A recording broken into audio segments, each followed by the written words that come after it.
Hey guys, thank you so much for watching this video. Please give us a call if you guys are looking to improve your credit score, lower your car payment, buy a car, trade in a car.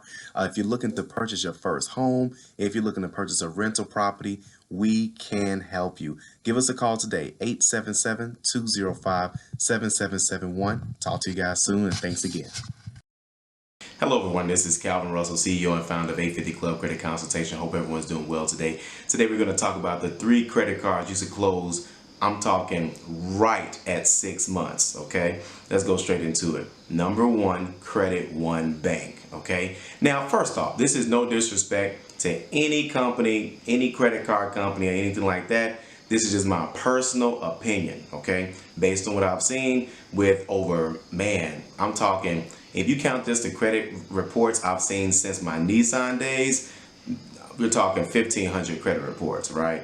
If you're talking clients, 700 to 800, credit reports. And I've seen trends with certain companies. And nothing bad, it's just a matter of certain credit cards you only need for a certain period in your life, okay? Certain credit cards are not to be, all the way in, for your credit card journey, okay? The reason why Credit One is on this list is because they have useless fees. Most of these banks are gonna have useless fees that they make money off of. Again, I don't think people think about that when they get a credit card. To a lot of people, a credit card is just a credit card, but every credit card is different.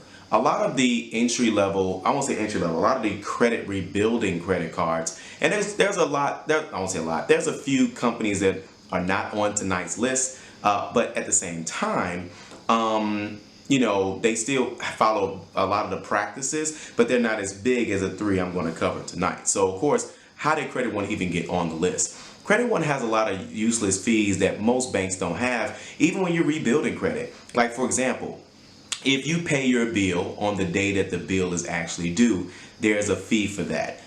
If you want to add an authorized user, there's a fee for that.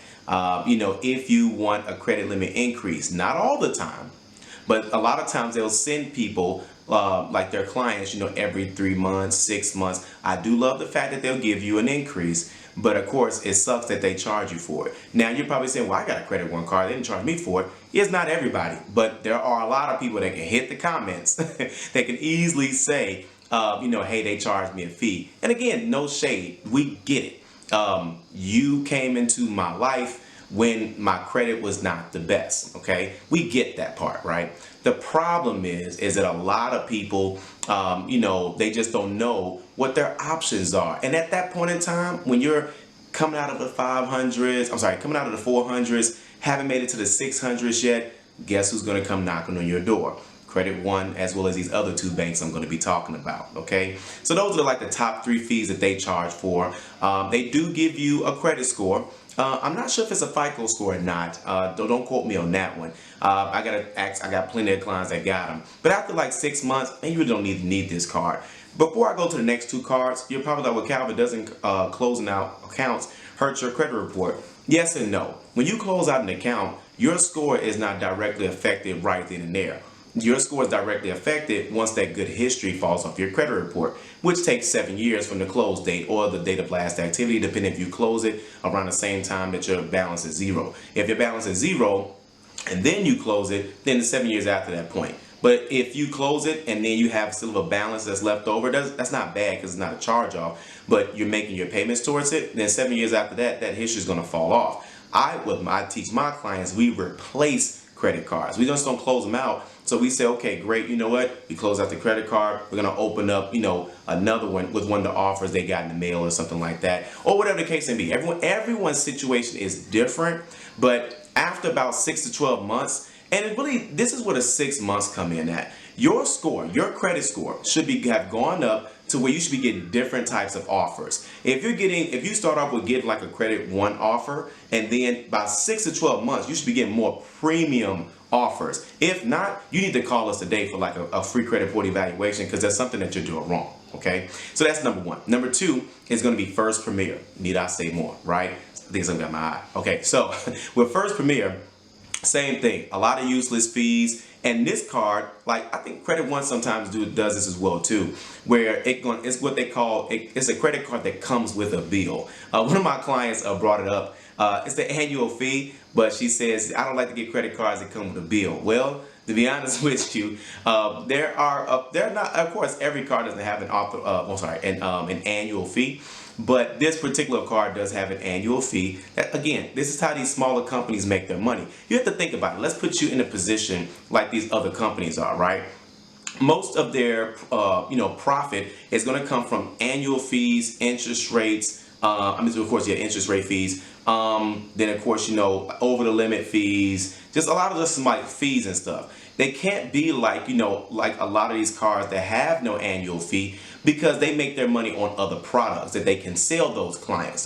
They're really creating their own leads. Like most cards that do not have annual fees and a lot of like useless fees, they usually have auto loans that they can refer their clients to, personal loans, or other high structured credit cards, not just one particular credit card. And then some may do cash back or gas and all the rest of that stuff. But it's essentially the same card, let's be honest, okay? So that's where First Premier is going to come in. A lot of useless fees, comes with a bill or has that annual fee that's kind of useless. Then, of course, authorized users. Sometimes I've heard that they can charge a fee and things of that sort. But again, a lot of these cards, you don't necessarily need them because they got like a lot of just useless fees, and you don't want to do it. Sometimes also, they'll charge you a monthly membership fee, okay? So that monthly membership fee, this is where a lot of companies are starting to get smart on these fees. They're charging you monthly as if they're doing you a favor, okay? There's a lot of other companies out there that's not doing stuff like that. So just keep that in mind. Card number 3 is going to be First Progress, okay? So number 1 is Credit One, number 2 is First Premier, number 3 is First Progress. I see this all the time. A lot of other cards that didn't necessarily make the cut, but listen, most of these cards, again, they're going to be, I'm not too much caught up on the interest rates because that's if you're carrying a balance, which you shouldn't be carrying a balance anyway. But that's, again, so I don't get caught up on the interest rates. It's more so annual fees, if you can avoid it, that's fine. But again, after about 6-9 months, like max, you should be getting premium credit card offers. If not, you're doing something wrong, okay? It's not just about going from a bad credit card to a good credit card. Your credit should be evolving. You should be and I'm not just saying just buying useless stuff, but I mean, you should be able to refinance your car. You should be able to go into home ownership. You should be able to buy that rental property. You should be able to get your business funding. There's a lot of things that you can do with good credit. You can even leverage your credit more, okay? We talk about that a lot in our 850 Club Elite group, and I'm gonna start talking about that a lot more,